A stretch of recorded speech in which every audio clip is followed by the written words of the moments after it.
Hey guys, it's nerdnic. Welcome back to the How to Design Foam Board Airplanes tutorial. Thanks so much for joining me. We're here with part 3 and we're going to be focusing on my favorite part of the aircraft, the wing.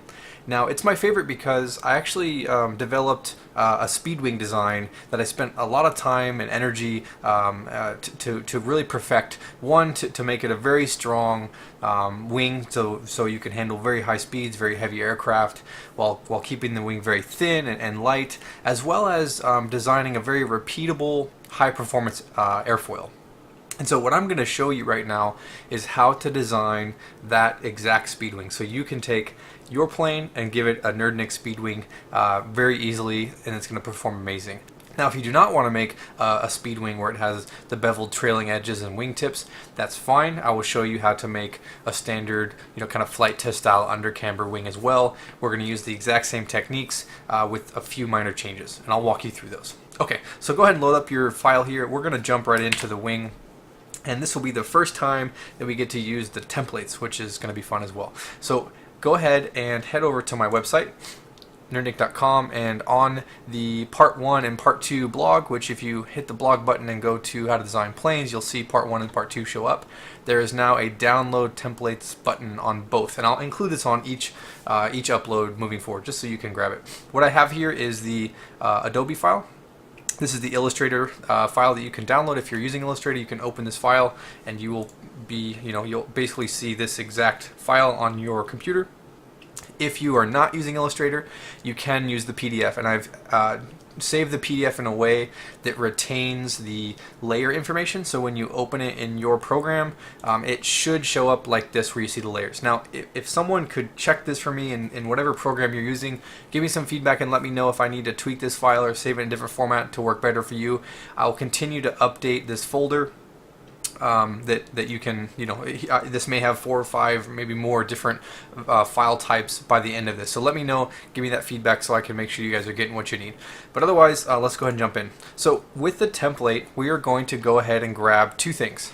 With my selection tool, so V, I'm going to go ahead and click these weird lines over here, and it should select a whole bunch of them. You'll see the wing gets highlighted there. I'm going to Control C that, so copy, bring it over to my document here. And I'm going to rotate it, so I'm going to go ahead and V, click, shift, and spin it. So I've got that. I'll move out of the way. And I'm going to go back to my template, and I'm going to grab this weird looking thing here. This is, I call it the Spar slot. We're going to do the same thing. We're going to select that with V, Control Copy, Control Paste, bring that over. Again, kind of move that out of the way. And actually, we're going to do one more thing because I forgot about the Spar itself. We need to grab these 2 items here, the foam spar and then this wood one. Now these 2 may or may not be required depending on what you're going to be designing. The foam spar is almost always required just for shape. This is the basswood spar I've been using, or you could use balsa. This will fit with the template that I'm using. If you're not planning to go super fast, or you just want a strong wing without the need for some crazy reinforcement, then this basswood will be fine. If you want a true speed wing, you will be using aluminum, and we'll talk about that a little bit later on. Okay, so now we've got all the parts to kind of get started. The first thing that we're going to do is we're going to turn our background back on so we can kind of finish capturing some of the aspects to this wing. Because if you notice, we just have the outline. We actually need to capture the aileron, and if you're going to be using flaps, that as well. So I'm going to go ahead and draw the aileron in. And on this plane, the aileron looks to be pretty decent size. It's 2 centimeters thick in the most narrow portion by the wingtip, and then over here it is 4.69, plenty thick. I would say if you are designing a plane and the aileron is less than an inch thick, so 2.5 centimeters or an inch, then you need to make it bigger than scale. If it's smaller than that, you run into strength problems really at this size with the foam, unless you plan to reinforce it somehow. It's not going to hold up like you'd expect. So what I mean by that is, let's say this was only 1 centimeter or something, just in theory. What you can do is you can select this now. So I did A for my direct selection tool. I drew a box around this anchor point, and I could just move my arrow keys up, and that would give me a thicker aileron, right? You can in theory do that wherever needed to make it a little bigger. Now this one again is plenty thick enough, so I'm not going to mess with it, but you may want to adjust that on yours as you design your plane. Now in terms of the width of this, what I would say for better flight characteristics, if you don't plan to add a flaps, or I guess even if you do, but just to give yourself more aileron control at slow speeds, you want to make it a little bit wider than what scale is. Now scale usually is going to be you know, some portion of the wing's width. Now for a foam board airplane, you really could go nearly half wing, which would be like around here, to get really solid performance. This is like how big the Spitfire, the FT Spitfire, the FT Mustang ailerons are, and they were done. They did that on purpose so that it would be kind of a, you know, trainer type experience. It was very solid, slow flight, and very easy to control. Now you don't need to. These are actually plenty big enough. You could even go more narrow and be okay. But I would say half wing would be, if you want the plane to be super stable and you have that flexibility, go for that. If not, then you know, go for scale as much as you can. Now in terms of the flap, if you're going to add flaps, this cross section shows me kind of where the flaps are. These ones look like they may be cut out of the wing, where the trailing edge is still closed, but the wing, or the flap, kind of extends just on the bottom half, and it looks like it does. Yeah, the trailing edge of the wing is solid, and then the flaps are kind of a indented section. Now I actually haven't done that before on a foam airplane, so I don't know if I'm going to try that just yet, but let me show you how you would do this on a normal flap.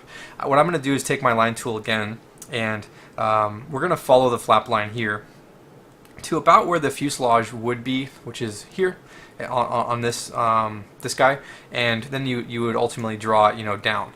Now this is actually huge. This flap is way too thick. This is 6.8 centimeters. The problem with this is you wouldn't be able to bevel properly with the way the speedwing is designed to make a flap this thick without the airfoil getting messed up. So what I would say, unless you really want to go with exactly how it is scaled, is to make a little adjustment here, and ultimately the reference line is going to be our bevels are about 3.5 to 4 centimeters deep when we do this speedwing bevel. So your flap shouldn't really be that much or not at all deeper than that. So what I would do if I was going to modify this is I would come up maybe around here, or maybe, you know, start wherever you want, but essentially I would come in lower than that that point, just so the bevel doesn't get too messed up. Now on this plane I'm actually not going to add flaps, so I'm not that concerned with that. But what I would do is I would trace, you know, my outline here, and then with a split flap, and what that means is where the bottom wing is the only thing that deflects, where the top wing is you know, it doesn't move. Like my P39 has a flap that swivels out of the whole wing, so the top wing gets distorted, whereas a split flap, just the bottom half of the wing deflects. What I would do in that scenario is I would draw something like this, and I would make this a 50% line, so make it red, and then I would leave these as full cuts. That way when you build your wing, only the bottom gets deflected, the top wing doesn't need it. But I'm not going to add flaps here, so we'll move on from that. Alright, so we added the aileron cutout. We're going to go ahead and add that to the wing now. I just selected those. We're going to put them in the wing. And now the next part here is, this is going to make the whole design process go a little bit quicker later on if we ever have to reverse things, which we do all the time. So what I'm going to do is I'm actually going to make this object, my wing here, have the leading edge be a straight line. To do that, I'm going to go ahead and draw just a dummy line that's straight. I'm going to then hit V and click my wing object, and then I'm going to click the R key on my keyboard, which stands for rotate, and I'm going to click this anchor point right there. Now if you see, there's a little tiny blue outline now. Now that means if I click anywhere else without no other keyboard shortcuts, just I'm going to click with my mouse on another anchor point, the object will now pivot on that anchor. Okay, so I'm going to grab this anchor and I'm going to move it up to this line. And now I'm going to do R again on my keyboard, and I'm going to click that anchor point, and I'm going to swivel this one up. Now what I just did is I made my leading edge perfectly straight. So why did I do that? Because now I can flip this wing over. So I just did V again. I'm going to copy the whole thing. I'm going to paste it, and now I'm going to right click and flip it over, transform, reflect. and we're going to do it this way. And what this does is it gives me a perfect copy of the wing. And if I zoom in here, I can move it right into place. So now I'm lined up on this corner, and the line is perfectly lined up. And then as the last step, I'm going to go ahead and just delete that center line. Why did I do that? Because I had two there, and I'm actually going to redraw it so that it's its own line. It used to be joined with the curve here on the wingtip, and so now I can change the color on this one all by itself, whatever. But if I click on this line now with A, I can see it has height of 0 centimeters. If you move this, you can see it'll get taller, because that's the difference between this point and then all the way up to this point in height. So if I drew a line from here, down, that's how high the angle is, right? So if I ever look at a line, I can tell, is it perfectly straight or not by what is the height. But that only works if it's a single line, right? When I click on it, it doesn't highlight anything else because it's not part of anything else. Okay, so I've got now this line I just drew, and I have this chunk right here, which is the top wing half. I'm actually going to join this all into the bottom wing. So I selected those lines, and I'm going to drag them down into that wing as well as this line. So I just made all of this one little object. Okay, now here's the cool part. This guy here is going to be what we use for our 50% cuts and our leading edge for our airfoil. This is what shapes your airfoil to give your wing a perfect nerdnic speedwing airfoil. But it's actually reversed right now, so I'm going to go ahead and do two things. I'm going to flip it this way, because this is the root section, and then it's actually upside down because where this little dot is, this is actually the top wing. This should be, that's where the CG goes. So I'm going to go ahead and flip this over again now. So we just flipped it sideways, and now we're going to flip it over. So there we go. So now you should see you have two red lines, a green line, and then a red line, and then a green line, and then a bunch of red lines. The two red lines go on the bottom wing, and this one red line in the middle, this is your center line. So what I'm going to do is I'm going to zoom in here, and I'm going to grab this red line, which is this one, and I'm going to put this anchor point right there. Okay? So we're going to go ahead and do that. And there it is. It's now in place. I'm going to go ahead and delete this center line because we already have one. We don't need that anymore. But what you see now is you see the beginnings of your airfoil starting to take shape. Now, nothing is going to line up perfect unless you have literally a square wing. This wing is very tapered, and it has a lot of sweep, however you say that. So we need to adjust these lines because they don't work how they are.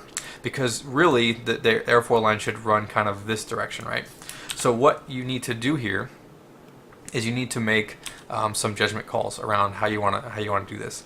Now this wing has quite a thick cord, so these can be, the distance between these two can be stretched quite a bit without any problem. Now, how do I figure out how to do this? Well, the first thing you want to decide is about where the spar is going to go. Now, on a traditional wing, the most thickest part of the wing is going to be about 30% deep into the wing.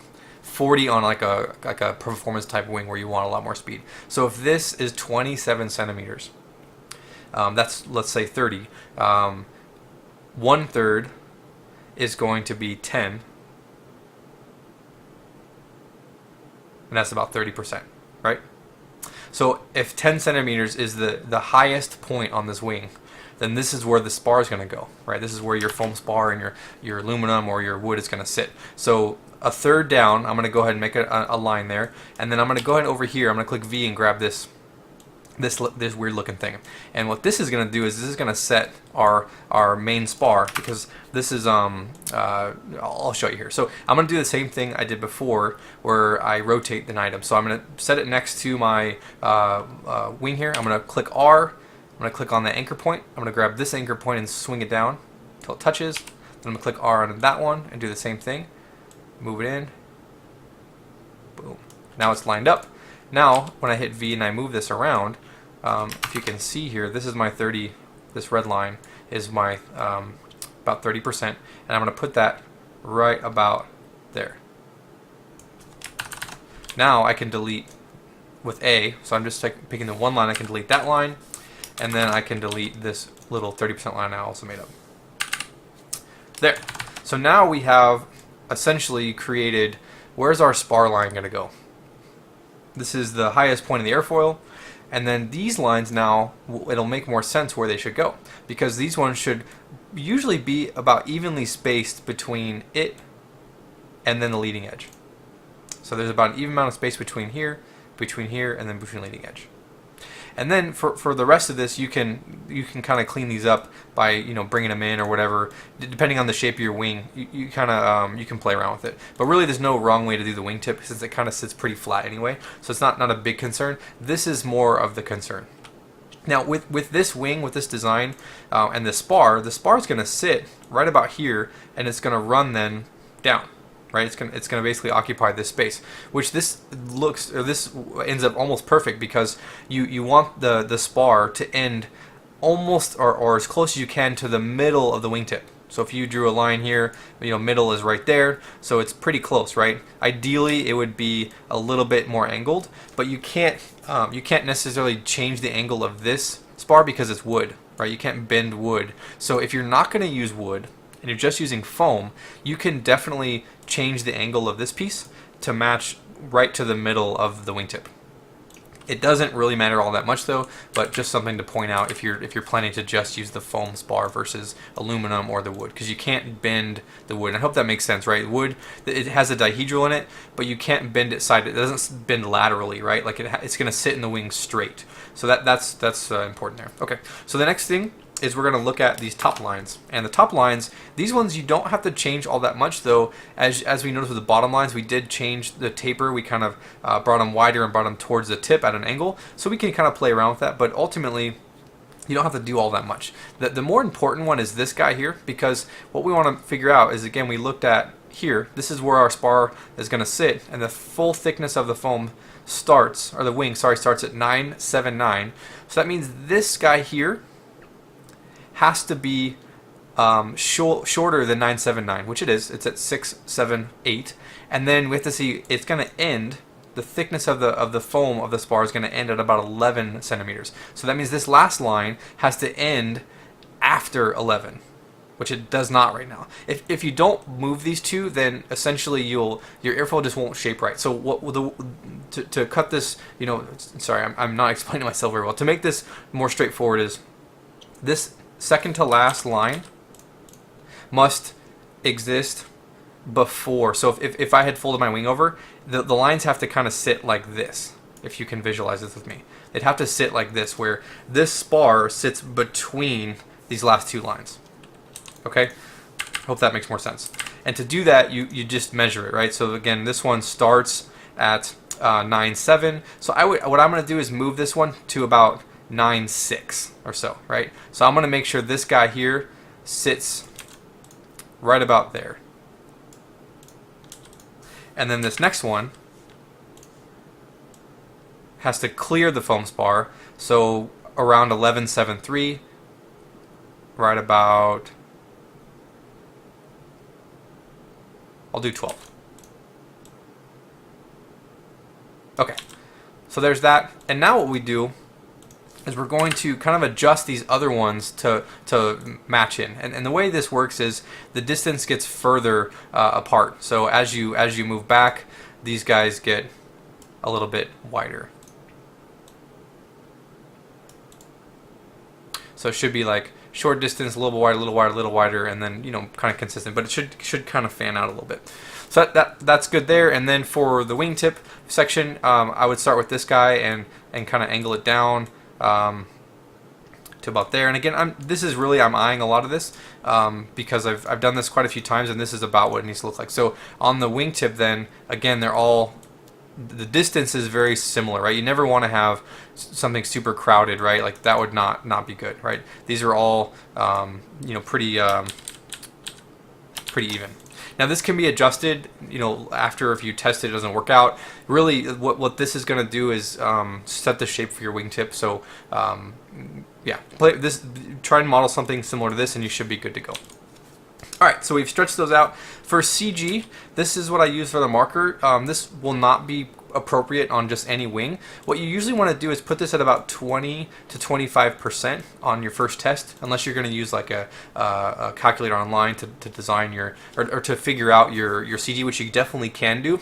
I usually start about 20% and then I do some glide tests and adjust it based on that.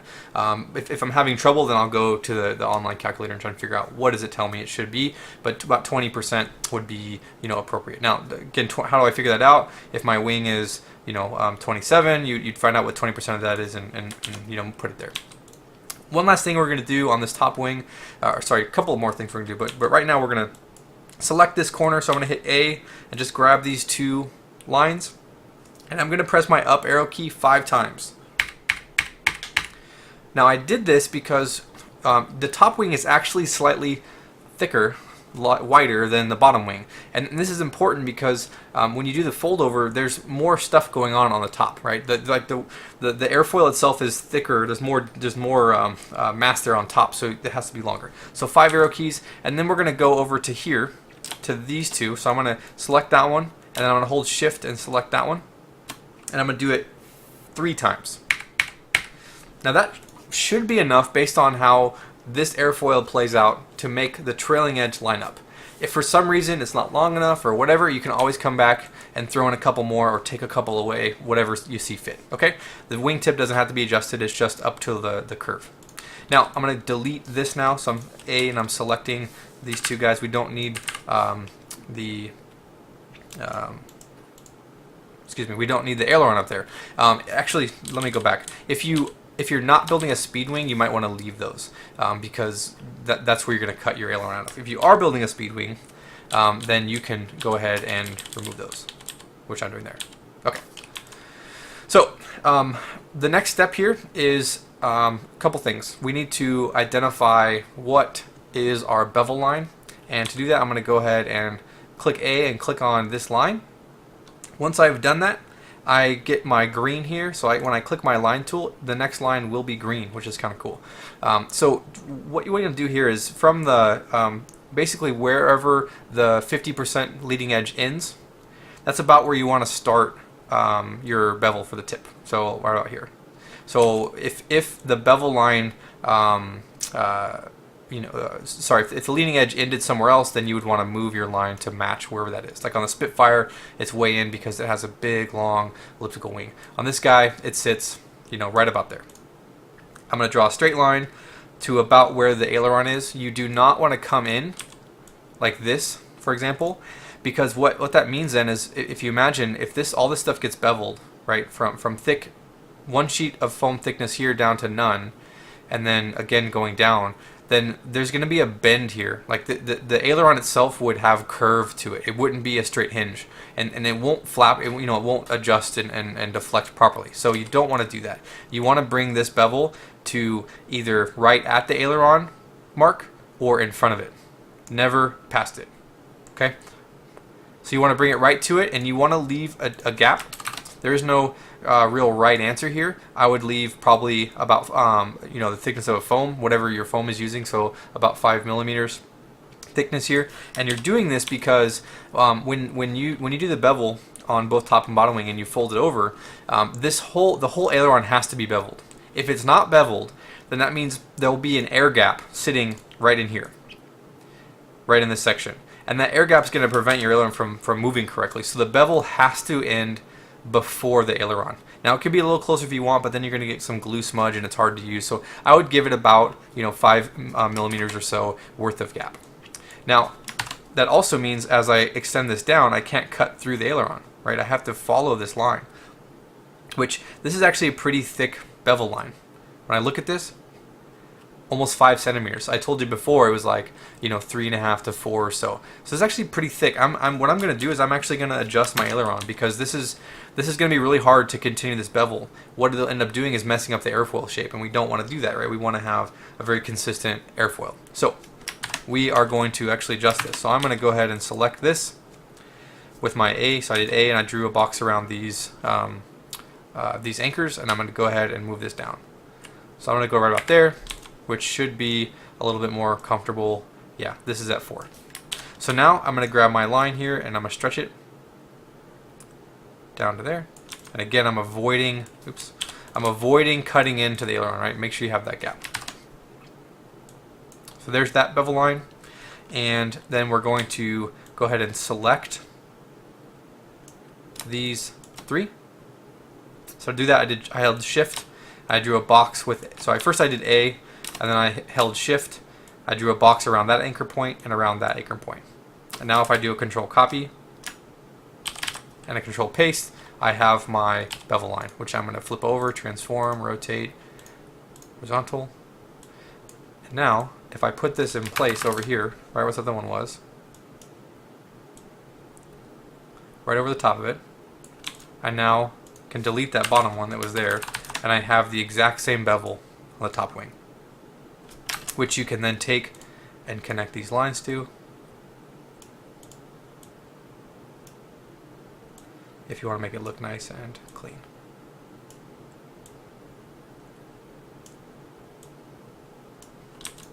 There's that. And then, let's see, we're going to turn this line red. So I'm going to click it, and I'm going to come over here and drag my color up to red. There's my center line. Oh, and one more thing. We forgot about the servo. Alright, so go grab your servo. This is a 5 gram on top, and then this is a 9 gram servo. We're going to go ahead and do 9 grams. This is a 40-inch plane. I would recommend a 9 gram servo on a plane this large because it's a big wing. So this is its own little grouping here. I'm going to zoom in a little bit, and I'm going to move this over, and we're going to do our same little rotate trick where I click R, click an anchor, drag this down, switch it. And the reason I'm doing this is because you want the aileron to sit at the same, you want the servo arm to sit exactly perpendicular to the hinge line on the aileron. So I just perfectly line that up. And now, here's another thing you need to decide. If you're going to be using the aluminum, it comes to here. If you're going to be using the wood, the basswood, it comes to here. And if you're using neither, then you could literally delete all this red line except this square for your spar. But I use the aluminum, and when I do this, I like to, if possible, keep the servo interior. If I put the servo out here, it actually creates more of a weak point. Well, two things. One, it creates, the wing is weaker, and two, sometimes you don't have enough thickness because the wing tapers, right? If you look at the spar gets thinner, and the servo has thickness of about 2 sheets of foam thickness, right? It's actually a little bit thicker than that. It's like 20.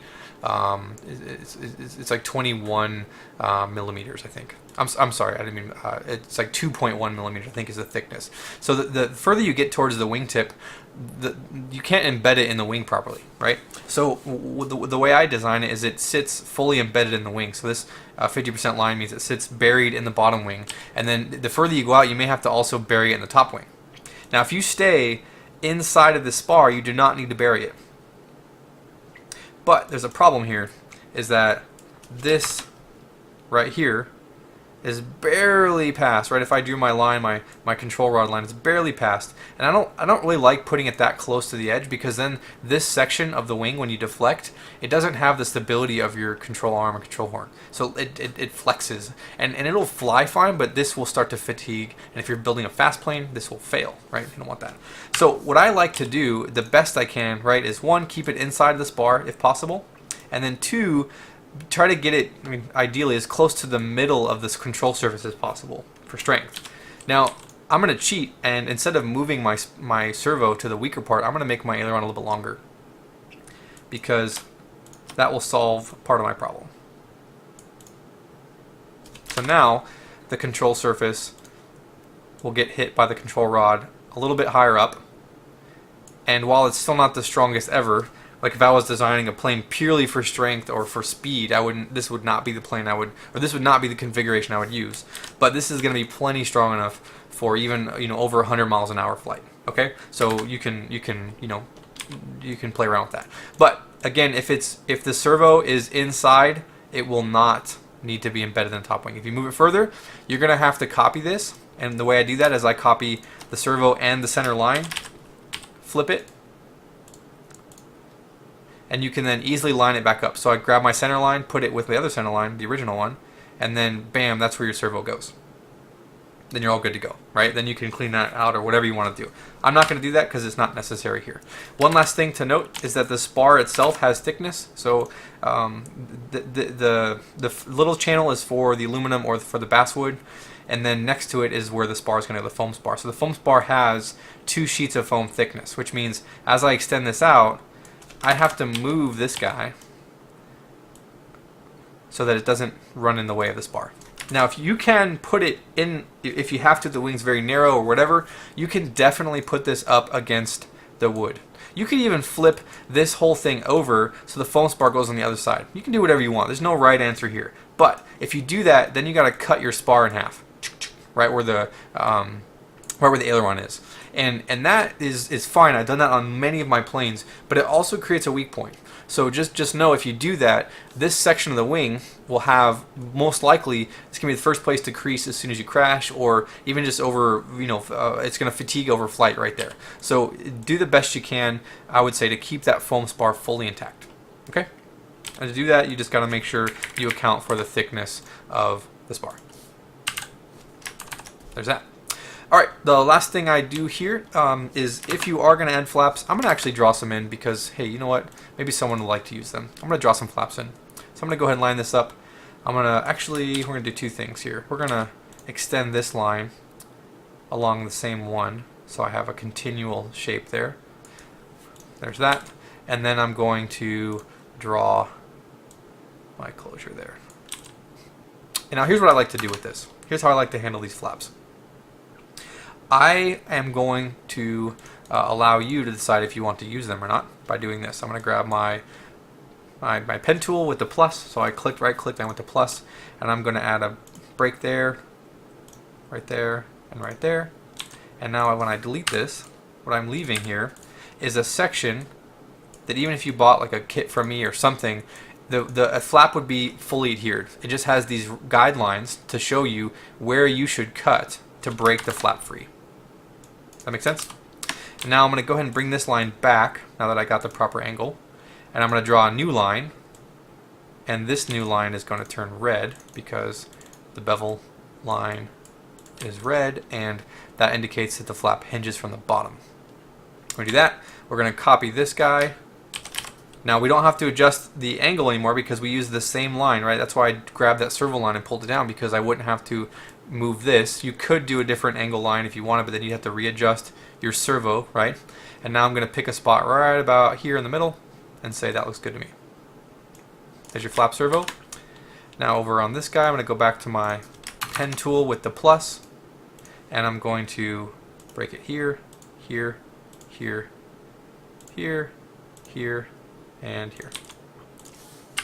And again, the reason I do this is to offer a guide and to show you, or to hopefully show you, that you don't cut the aileron out up front. This gets cut out of the wing after you build it, and if I give you full black lines, you'll probably just cut the aileron out, and then you'll be stuck with a wing that's kind of messed.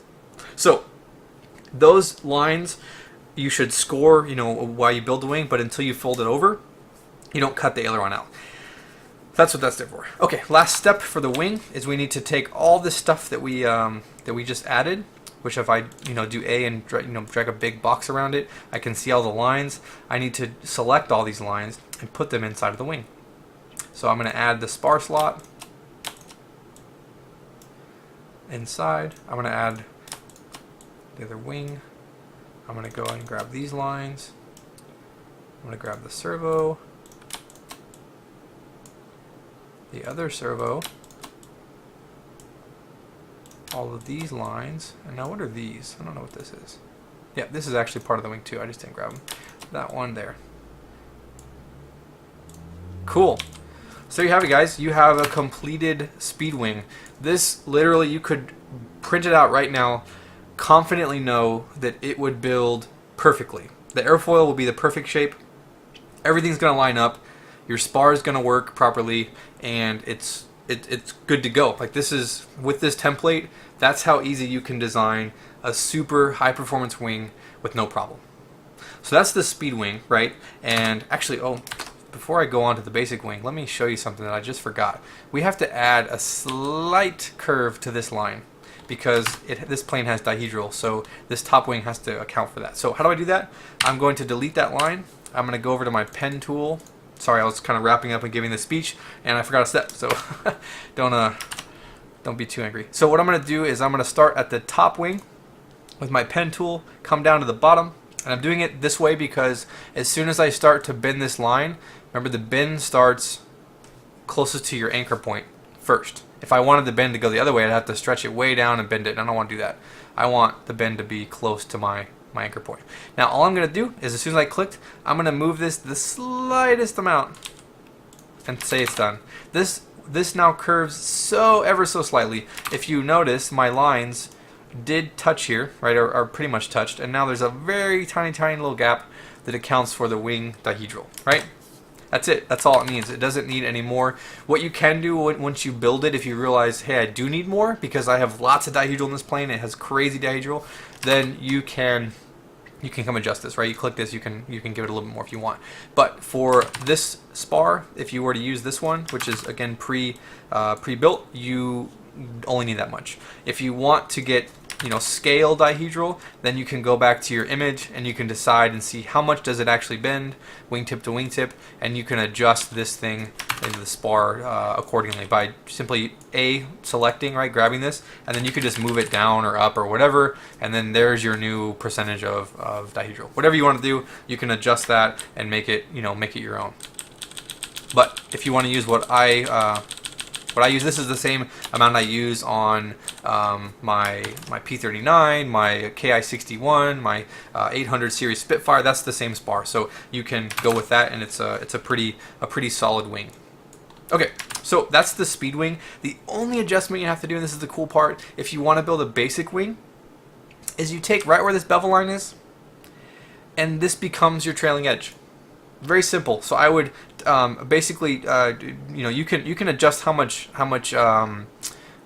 camber you want, but ultimately you're gonna. This is your trailing edge now, and you can cut it wherever you want, and it would just be like this, right? And actually, let me do it for you, just so you can see the whole process. I'm gonna copy this whole wing, so we're gonna call this one speed wing, and then we're gonna make a new wing. And we're going to call this one basic wing. Alright, so here's all you do. I'm going to go ahead and hide my speed wing now so it's out of the way. So here's our basic wing that we're going to convert, right? Very easily. And to do that, we're going to convert this line to be black. Oh, by the way, if you're not going to build a basic wing, you can stop the video now. I'm not going to cover anything else in this series, or sorry, in this video, so you can skip to the next one if you want to move on. If you're going to build a basic wing, then stick in it with me for just another minute or so. Alright, so we've got black line, and we're going to bend it down to about here. Make this a straight line.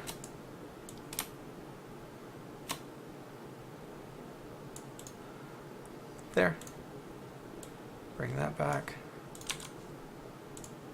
Bring that one back. And that one back. So there's that. And now we are simply going to, well, actually we gotta copy these over. This one, and this one. I'm gonna copy those.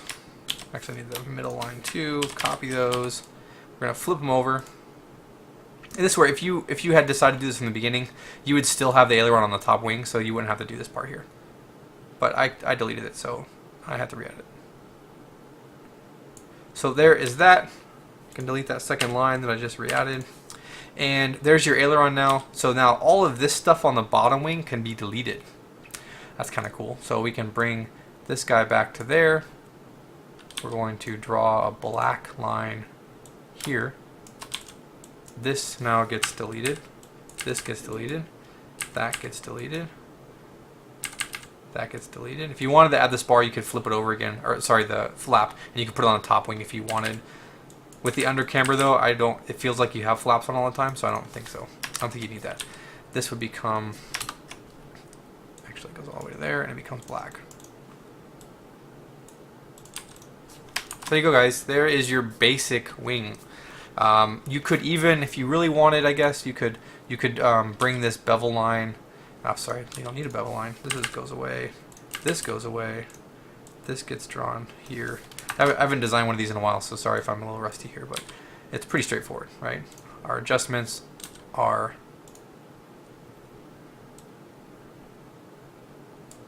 what I like to do, and what I did on my chipmunk wing is instead of giving all 5 of these their full length, I basically did it like this. I did 2 of them to the full, and the other ones stopped short. Because again, the wingtip is so flat, if you put a bunch of cuts in it, it makes it a lot weaker. So really you'd want as few as possible, so just the 2. So I would do it just like that. And that's what my my chipmunk speedwing looks, sorry, my basic wing looks a lot like that. And I guess you could get rid of this guy too, because he's not necessary. And then all this stuff gets drug into your basic wing. So there's your basic wing. Kind of cool. Alright guys, that wraps up this video. Hope you enjoyed it. Hope you're learning something as you're going through this. Please give me any feedback, offer any suggestions, like and subscribe, and we'll see you next time.